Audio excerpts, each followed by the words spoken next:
माठाची भाजी बनवूया। लाल माठ आहे, जिरा हिरवी मिरची लसूण चेचून टाकायचा, कांदा टाकूया,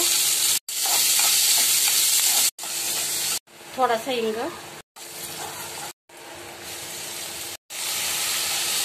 थोडी परतत जायची आणि मग पुन्हा टाकत जायची। माठच्या भाजीला काय नाही, कांदा आणि लसूण भरपूर टाकायचं म्हणजे छान होते।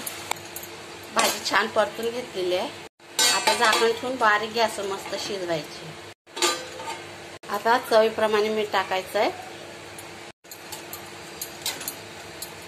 आता पुन्हा झाकण ठेवून मस्त शिजून घेऊया। झाली भाजी तयार आहे बघा।